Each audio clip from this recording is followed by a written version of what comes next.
Oh, not this one again.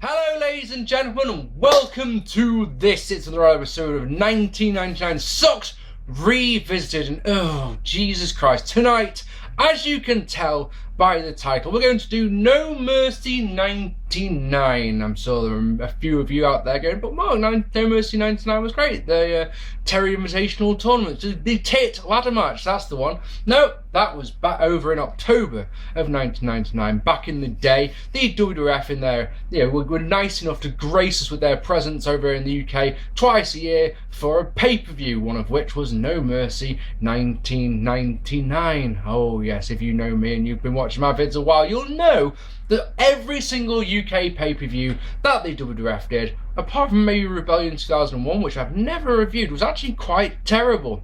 And this one, as you may have saw my old 1999 Salt review, will know that this one was quite shit. Didn't want to break the mold, didn't want to buck the trend. How's that sound?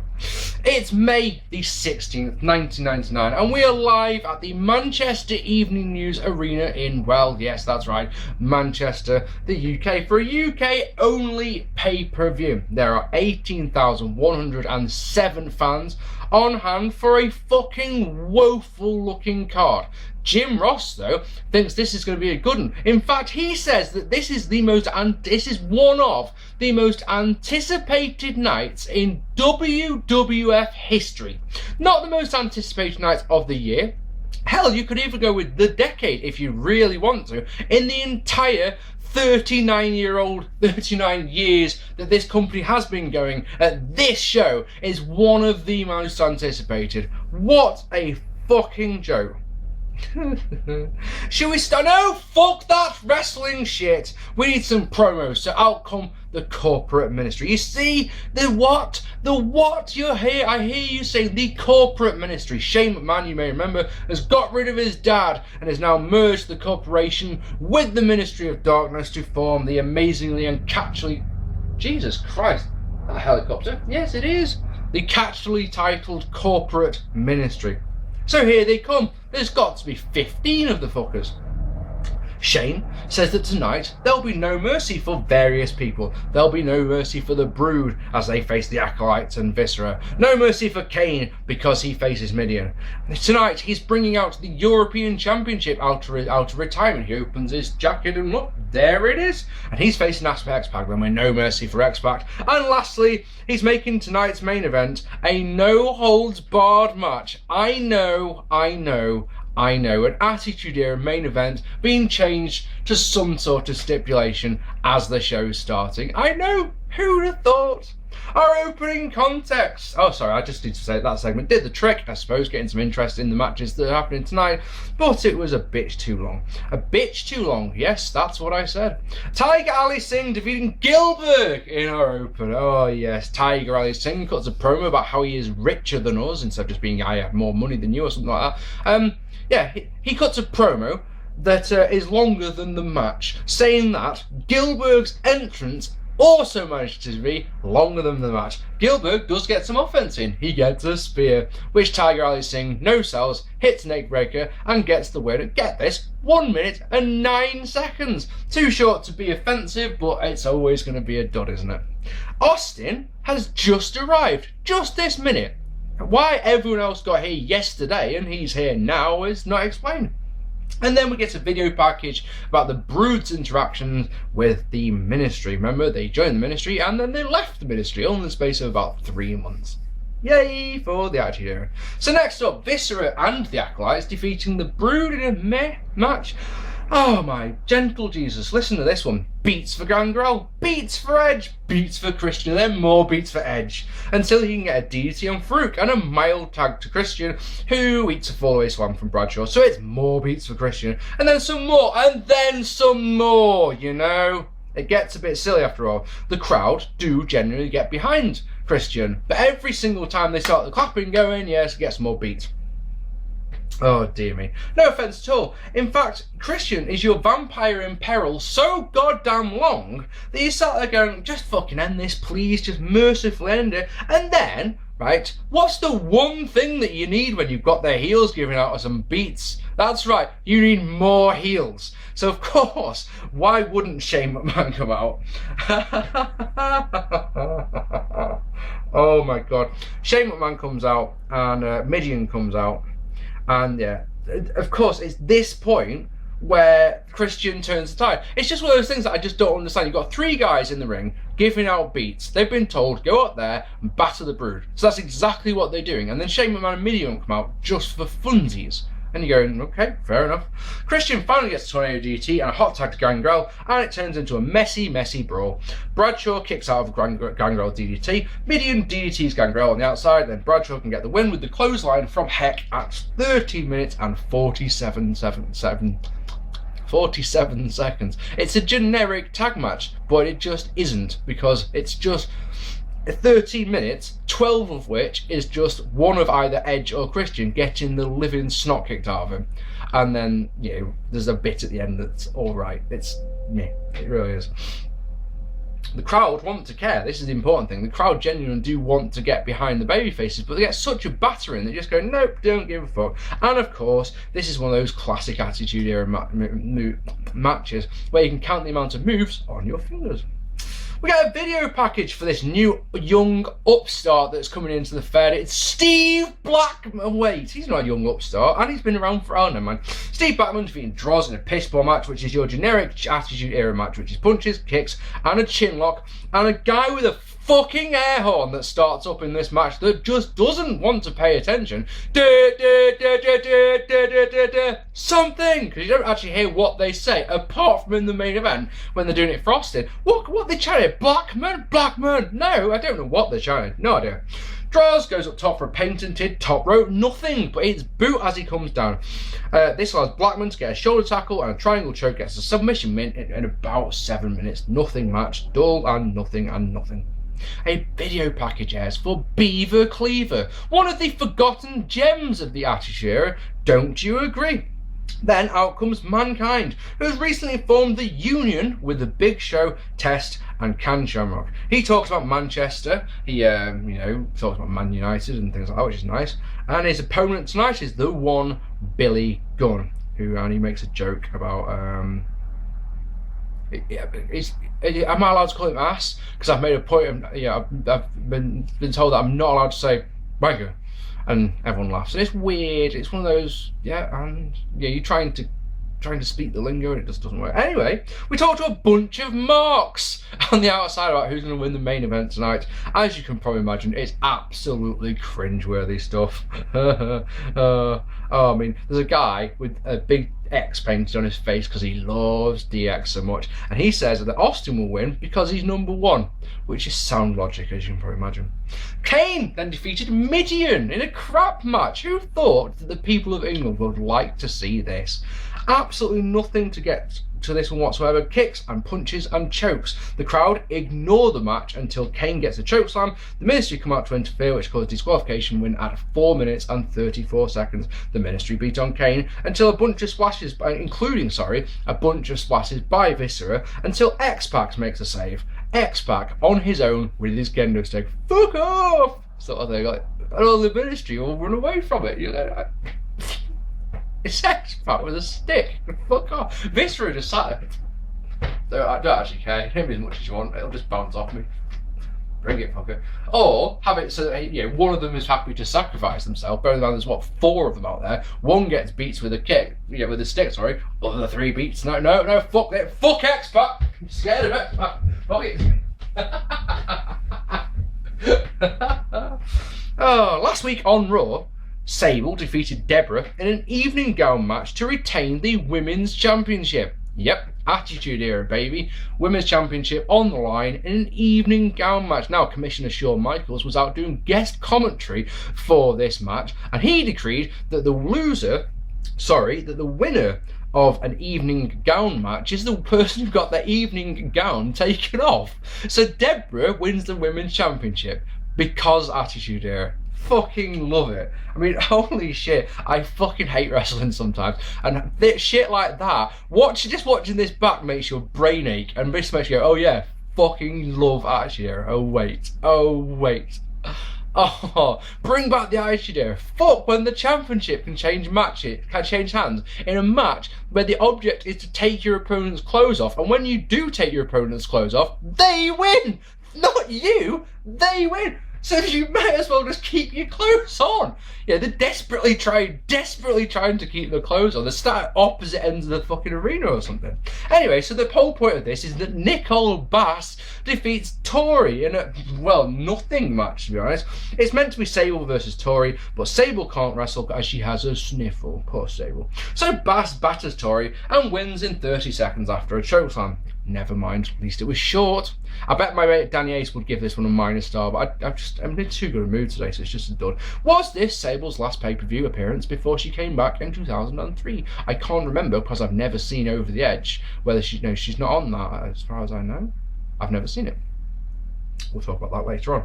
Shane McMahon defeating X-Pac in an all-right match to retain the European Championship after WrestleMania, as I've said before. Shane retired the European Championship, and tonight it returns for one night only. Shane is launched to the outside as this one starts twice, so he decides, fuck it, I'm going to bail. When he gets to the top of the entrance ramp, the fucking Stooges are there. Patterson and Briscoe stop him, give him beats. That's a nice little touch because Shane had fired both Patterson and Briscoe in the storyline, so that's a nice touch. Pac gets a lovely leg drop for 2. This brings Chyna out, she beats on the Stooges, and then she drives Pac shoulder first into the ring post. This allows Shane to take control with a knee drop of Brett's rope and a chin lock that draws a big asshole chance. Pac escapes back out of it with a back suplex. He has various kicks, but then of course the referee is bumped. Pac wants the Buster, but Chyna takes him out with the title belt. Ref revives in time to get a good near fall. Out comes Triple H. Pac blocks a Shane Bronco Buster and hits an X Factor, but as he's going for the cover, Chyna trips the referee. She goes up top, she gets crotched, which is hilarious, and then she falls into the corner, so naturally Pac wants to give her the Bronco Buster, and naturally she gets a foot up, which means that X-Pac's destiny is going to her foot. Pedigree for Pac means that Shane can crawl over and get the win at 8:26, and a corporate beatdown for Pac until Kane makes the save. Well, and it's the same principle. You've got all these guys giving out the beats, and then one guy comes out to make the save, and he doesn't just come out to make the save. It's not like Kane comes sprinting into the ring like, oh, best help my buddy, best help my tag team partner X-Pac. You know, we're the tag team champions. Best make a run. No, his fucking pyro goes off and the lights go out, and he walks to the ring. So why don't Triple H and Chyna just fuck off? I just thought, right, as soon as he gets like halfway down, right, that's enough, I'm out of it. No, they sit and wait. Oh, also, once again, it's the whole, there's 3 of you out there, just giving beats. No, never mind. Fuck it. I didn't enjoy this one as much as their WrestleMania match, I'm afraid. And it's another match where you can count the amount of moves done on probably one hand. Overbooked to hell, but the thing is, and this is the crazy thing, the overbooking made it better. How does that sound? How does that sound? Yeah, opening and ruttings make it better. In the back, Michael Cole talks to Mankind, saying, look, the corporation haven't attacked you tonight. So naturally the corporation attacked Mankind immediately. Like, fuck you, Cole. I was alright until you turned up. Yeah, they take out the leg of Mankind. And then speaking of Mankind, Billy Gunn defeated Mankind in an okay match. I seem to remember this. This is the one bit I seem to remember about this show, and that is that all these years later, this still doesn't make any sense, right? Mr. Billy Gunn comes out, gets on the mic, says the following words, and I promise you this is true. I'm not just ad-libbing for him, I'm not paraphrasing for him. These are the exact words that he says. Mr. Ass has had a change of heart, but that's okay because I'm just that damn good. If you're not down with that, I've got 2 words for you. Suck it. I don't know what that means. I just don't know. Mr. Ass has had a change of heart. So implying that he was going to do something and then did something else. Doesn't specify what. But that's okay. It's okay that he's had a change of heart because he's that damn good. I don't understand. I just don't understand. Oh, and of course, if you're not down with what I've just said, yeah, suck it. All these years later, I don't know what that means. Anyway, Gunn attacks the leg. Mick is able to use the top of Austin's beer cooler as a weapon on the outside. Referee does nothing about it. Gunn gets mad. We brawl into the crowd. Back to the knee with a ring post figure 4, and out come the fucking air horns yet again. I've got noted here. Chop to the knee by Gunn and a figure 4 leg lock. Mick reverses after a few minutes and gets a chair. The ref stops him using it, but he's able to get a double arm DDT, double arm DZ even, and the mandible claw. Gunn comes back with something, I don't actually know where even though he's got the mandible claw, he does something which means Mick goes face first into the chair, but we don't actually see what it is as he goes down. Power driver gets 2, the bell rings, and you can't help thinking to yourself, I bet that was meant to be the finish. Next thing you know, the next move is a famouser onto the chair that gets the 3 at 12 minutes and 17 seconds. You see, he did work the knee, so there's some nice storytelling in there, but I can't remember that the famouser ever works the knee, so it's pointless. It's one of those. Storytelling in wrestling is great. Storytelling that doesn't actually go anywhere is a waste of my time. This is match of the night to this point, folks. This was actually alright. Believe it or fucking not. Bit of a botchy finish, but you know, it was alright. It was okay. Scary to think that up until this point it could be match of the night. Okay, so our main event is Steve Austin defeating Triple H and The Undertaker in an alright triple threat match to retain the WWF Championship. Brawling. Oh, there's going to be so much of it. Brawling down the entrance. There's a sign of the guy right on the corner that says, "Yes, I am a model." That makes me smile so much. Brawling, brawling, brawling, brawling, brawling. The usual. Come on. Undertaker gets the title belt. Wacky, wacky.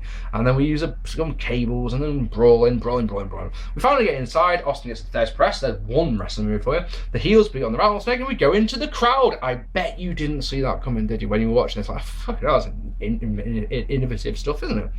We then brawl at ringside where Austin gets a suplex. Austin uses a chair on the heels for a 2 count when they go inside. Brawling, brawling, brawling, brawling, brawling, brawling, brawling, brawling, brawling leads to tension between Triple H and The Undertaker. Austin helps sort out the tension by grabbing Undertaker and pulling him bulk first into the ring post. Fucking great stuff. More ringside brawling. Only thing missing from this one sure is some good old fashioned interference. But fuck that, because Triple H and Taker are brawling. Hunter stops Taker at a chokeslam. He gets 2 off a facebuster, then everyone's finished are countered until Triple H takes. Yes, he does it. Triple H takes a choke. Oh, fuck me, dude. Take a chokeslam, which gets 2. Stunner for Taker, but Hunter breaks up the cover. Stunner for Triple H, and out come the corporation. There we go. So beats. But wait, X-Pac and Kane make the save, as do the Brood, as does Mankind. They all brawl to the back, leaving Triple H and Austin, and a stunner later, one for China of course as well, and it's all over at 18 minutes and 27 seconds. Stunner and Bronco Busters for everyone to end the show. Generic Attitude Era match. Again, it's a 2-star match. I can't watch these things and get excited about them because it's just brawling and brawling and brawling, and oh look, they've gone into the crowd, and oh look, they're brawling at the entranceway, and it's getting really boring, guys. You know, 4 shows into the year, and you start going, right, can you do something else? I understand that the brawl, you know, the Attitude Era is famous for the brawling style. It's to accommodate Austin, I get that, but just mix it up a bit. Oh man. Yeah, nothing really to the match at all. It's punchy kick, and if you go 2 stars, I think that's being generous, to be honest. But that's just me, featuring 2 whole matches that are 2 stars, 3 duds, but nothing that ventures into minus figures. So it's not that bad. Alright, is what the best I can say. The only people that I can recommend this show to are people who have never seen it before, if you are one of those people. If you're an American who has never seen it before, because of course it wasn't broadcast over there at the time, and now you've got the network, you go, oh, I can watch that one. You might want to watch that one if you're a completionist. But anyone else, if you've seen it before, trust me, having this will be what, the 3rd time I've seen this show now, you don't want to watch this one. You really genuinely don't. The highlight I think for the Americans might be just listening to Jim Ross and King trying to use English slang words or English ways of describing things. Little touches like the way that Viscera is announced being 20 stone, for example, and that Raw is on a Friday night, and when they show the video packages, this happened last week on Raw, it's this Friday or last Friday, you know, that's a nice little touch. Oh, and King saying that Mankind was knackered is an interesting one, because I don't think Americans say that, do they? Anyway, one last point before we go. Alright, just in case you're wondering where most of the roster was, because it does seem to be that there's quite a few men missing. The Rock, for example, is one, and Mr. McMahon are people who are missing from the roster. As this show was happening, there was another WWF show happening over in Richmond, Virginia. Alright, and I'm just going to leave this one with you. Who do you think got the worst card, alright? Us Brits with our No Mercy pay-per-view, or the Hardy Boys versus Too Much, Kurt Angle beating Terry Taylor, and yes, it's that Terry Taylor. Interestingly, the Hardy Boys billed as the New Brood as well on this night. Test defeating Albert, Big Show defeating Mark Henry, Road Dogg defeating Owen Hart, Jacqueline and Val Venus defeating Ivory and D'Lo Brown, The Rock defeating the Big Boss Man, Godfather defeating Goldust, and check this out, alright, we got a pretty poor main event in Austin versus Triple H versus The Undertaker. Over there, in Richmond, Virginia, in America, Ken Shamrock defeated 8-Ball in the main event. Oh yeah, I'll leave this one on you. Who do you think? Let me know in the comments. Who got the worst card? Alright, ladies and gentlemen, I've been Mark P. Thank you so much for watching this episode of 1999 Sucked Revisited. Next up, I'm going to do an ECW show for you guys. Check me out on Twitter. Follow me on Twitter. Check me out. I fuck that up every time, don't I? Follow me on Twitter. Try to do it again. Follow me on Twitter. No, children. Check me out on Facebook. Try to do it again. I'm going to shut up now. If you haven't already, hit that subscribe button. I've been Mark P. Leave me a lovely comment down below. I will see you all very soon. Thank you for watching. Fuck off. I'm going. Fuck it. Done. Bye.